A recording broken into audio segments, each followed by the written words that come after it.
धूप लगने से घी पिघल जाता है इमर्तबान में। कांच का बर्तन रख दो, मिट्टी का बर्तन रख दो, कितना भी जमा हुआ घी हो, घी पिघल करके पैंदे में आ जाता है, नीचे आ जाता है। सूर्य का प्रकाश पड़ता है कांच के बर्तन पर, मिट्टी के बर्तन पर, सारे के सारे किनारे से सब दीवालों से घी पिघल पिघल करके सीधा नीचे आ जाता है। इसी प्रकार जैसे ही भागवत का प्रकाश पड़ता है तुम्हारे चित्त पर, तो तुम्हारा सारा पाप मल में खिसक जाता है, नीचे मल में चला जाता है। सारा पाप तुम्हारा नीचे मलस्य द्वारम कृतमूल जाताम, मल से बाहर चला जाता है महाराज। मल के माध्यम से पाप का भी निवारण होता है,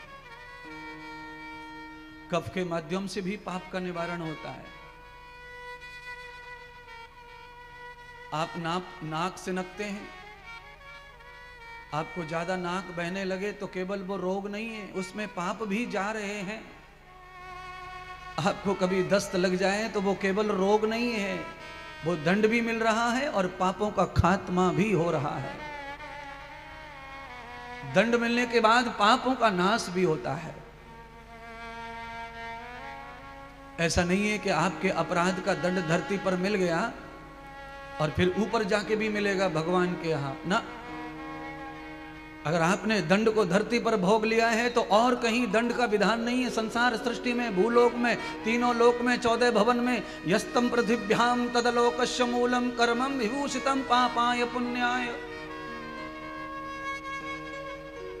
चाहे सृष्टि का कोई पाप हो, चाहे सृष्टि का कोई पुण्य हो, धरती पर ही उसका भोग है। अच्छा बताएं, आम का बगीचा आपने धरती पर लगाया है तो उसके जो पेड़ बड़े हो जाएंगे तो धरती पर ही पेड़ है तो उसका फल भी धरती पर ही आएगा।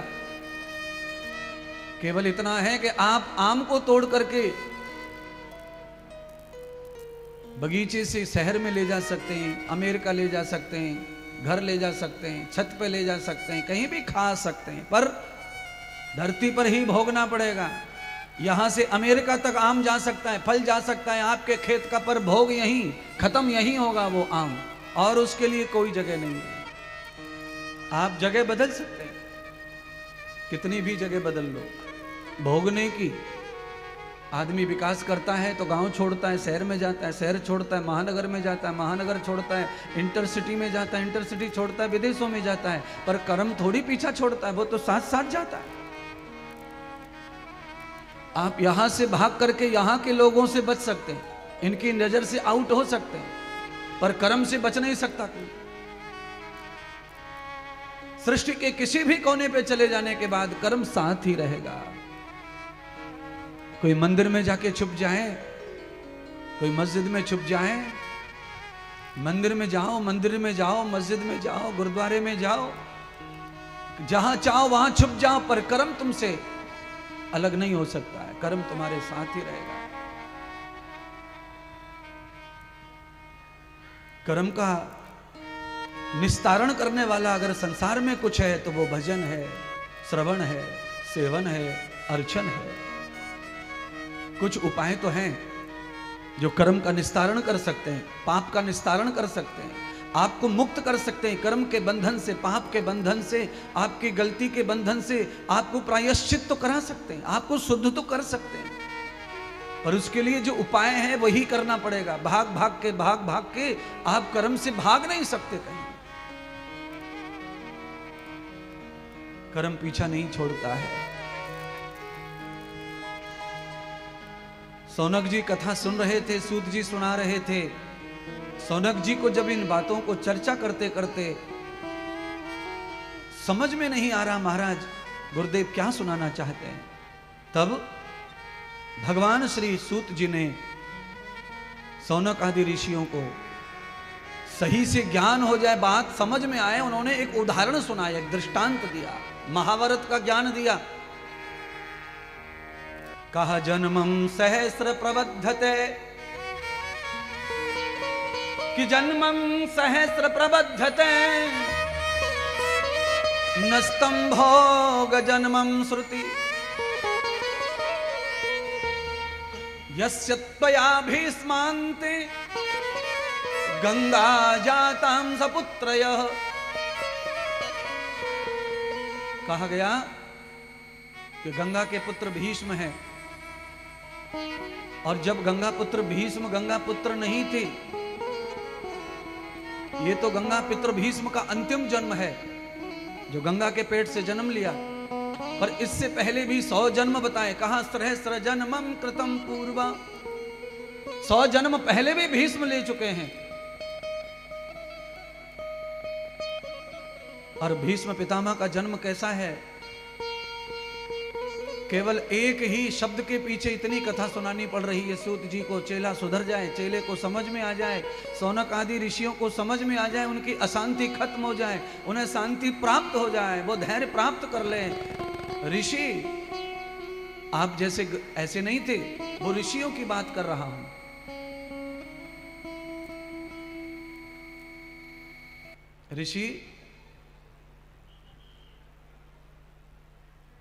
ऋषियों का पावर कितना होता है, आपका हमारा पावर बहुत कम है। ये तो ऋषियों को समझाने के लिए इतनी मेहनत करनी पड़ रही है सूत जी को। क्यों? ऋषि तत्रम विभतेन सर्वम, ऋषि भटक रहे थे।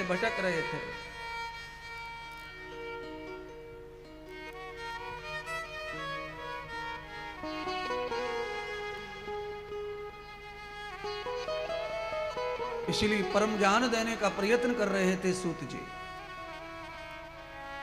सूत जी ने महाभारत की कथा सुनाई दृष्टांत के रूप में। कहा व्यक्ति चाहे संसार में कहीं भी छुप जाए, कहीं भी छुप जाए, कहीं भी छुप जाए, कर्म से नहीं बचता। व्यक्तियों से बच सकते हैं हम, पुलिस से बच सकते हैं हम, पर कर्म के प्रभाव से नहीं बच सकते। 100 जन्मों के बाद में भीष्म पितामह ने बाणों की सैया पर लेट करके भगवान श्री कृष्ण से प्रार्थना की थी, प्रभु मुझे ये बताओ कि मेरा ये हाल क्यों हो रहा है, मैंने क्या पाप किया ऐसा। भीष्म स्वयं कहते ही कृष्ण भगवान से कि महाराज 100 जन्मों का तो मुझे स्मरण है, 100 जन्मों का, 100 जन्मों में मैंने कोई पाप नहीं किया है। इतना तो मुझे ही पता है कि मैंने कोई पाप नहीं किया, और कोई पाप अगर हुआ है तो वो ऐसा नहीं है कि मेरे शरीर में बाण ही बाण, कांटे ही कांटे, त्रिशूल ही त्रिशूल। क्या है ये? तो भगवान श्री कृष्ण कहते हैं भीष्म तुम्हारे जन्म केवल 100 नहीं है, तुम्हारे और भी जन्म हुए हैं, और तुमने कभी कोई पाप किया नहीं 100 जन्मों में, इसीलिए तुम्हें इस जन्म में ये पाप भोगने का अवसर आया है। तो कहा इस जन्म में क्यों आया अवसर? तो कहा दृश्यम अनंत पापाय, इस जन्म में तुमने पाप किया नहीं है पर तुमने पाप होते देखा है। आदरणीय रामवीर जी, आज सिर दुख रहा लगता आपका। आदृष्टवाम अपश्यम यथा मूलम, भगवान श्री कृष्ण के गीता के अनुसार पाप करना तो पाप है ही, पर पाप होते देखना भी पाप ही है। तो भीष्म ने कहा मैंने क्या पाप देखा है? तो कहा आपने ये पाप देखा कि आप बलधारी हैं, वीर हैं, योद्धाएं हैं, और आप में 10,000 महारथी मारने की शक्ति है, उसके बाद भी आप दुशासन और दुर्योधन को रोक नहीं पाए, द्रौपदी का चीरहरण हो रहा था। अब यहां सवाल ऐसा उठता है विद्वानों, महात्मा संतों, सवाल ये उठता है कि ऐसे तो हम सब लोग ही पाप देखते हैं, तो सभी पापी हो जाएंगे, बिना किए फंस रहे हैं हम लोग। हम में से कौन व्यक्ति ऐसा है जो पाप नहीं देख रहा है? हम कर नहीं रहे वो अलग बात है, पर हम देख रहे हैं। तो भगवान कृष्ण कहते हैं सारे लोग पाप में नहीं फंसते देखने से। जिन लोगों का सामर्थ्य है पाप को रोकने का, वो लोग देख रहे हैं तमाशा और पाप रोक नहीं रहे हैं, वो पाप में फंसते हैं। निर्बल व्यक्ति पाप में नहीं फंसता है देखने से। जिसकी हस्ती नहीं, जिसमें शक्ति नहीं, वो पाप देखता है तो वो पाप में नहीं फंसता। क्यों? वो तो निर्बल है।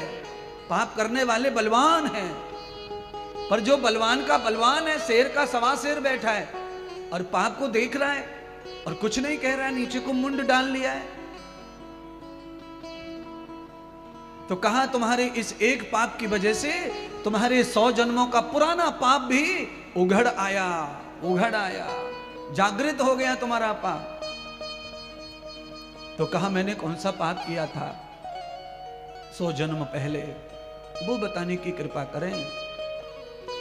तो कहा 100 जन्मों पहले तुम ऐसे ही संकल्पित राजा थे, तुम बहुत बड़े राजा, चक्रवर्ती राजा। तुम्हारे अंदर एक आदत बड़ी खराब थी, वो है शिकार खेलने की। शिकार खेलने के लिए तुम जंगल में चले गए थे और योग से शिकार नहीं मिला तुमको। तुम्हें बड़ा अपमान लगा कि आज मैं वीर महासम्राट और मुझे कोई शिकार नहीं हुआ, मैं गांव में जाके क्या मुंह दिखाऊंगा। तो जंगल में ही क्रोध में आकर के तुमने घोड़ा को छोड़ दिया और पैदल पैदल अपने क्रोध को शांत करते करते आ रहे थे। मार्ग तो कच्चा ही था, जिस मार्ग से आप राज्य की ओर लौट रहे थे वो रेत का मार्ग था। उसी मार्ग में, उसी रास्ते से एक कीड़ा जा रहा था जिसको हमारी भाषा में बिस्क परिया बोलते हैं, वो सावड़ बोलते हैं। सावड़, दो मुखी जो सांप जैसा होता है। सावड़ लक्ष्मी का वास बताया सावड़ में।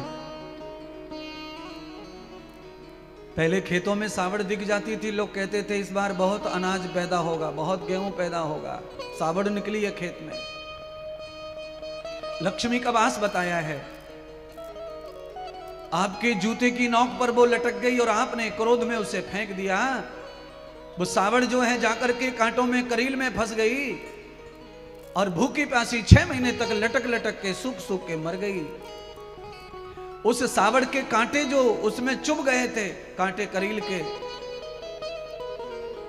उस सावड़ का ही श्राप तुम्हें लगा हुआ था। पर उस श्राप को भोगने का नंबर तुम्हें 100 जन्मों में भी नहीं प्राप्त हुआ, क्योंकि तुमने इतना पुण्य किया, इतना यज्ञ किया, इतना यज्ञ किया कि तुम्हारे पाप का फल तुम्हें भोगने का समय ही नहीं आया। बंधुओं, इस दृष्टांत से एक नई बात समझ में आनी चाहिए आपको, और वो बात यह है कि जीवन में, जन्म में कोई पाप हो भी गया है तो उस पाप के भोगने का टाइम आपको नहीं आएगा, पर उसके लिए आपको नित्य दान करने वाला, यज्ञ करने वाला, हवन करने वाला, ध्यान करने वाला बनना पड़ेगा। यधार यज्ञम कर्मम च स्वर्गम, जो आदमी रोज यज्ञ करके भोजन करता है उसे पिछले पापों का भोग भोगना नहीं पड़ता है, निस्तारण हो जाता है यज्ञ से पाप का। इसीलिए ये जो महायज्ञ हो रहा है, भागवत ज्ञान महायज्ञ हो रहा है, ये तुम्हारा ही नहीं, ये पूरे क्षेत्र के पाप का निस्तारण करने वाला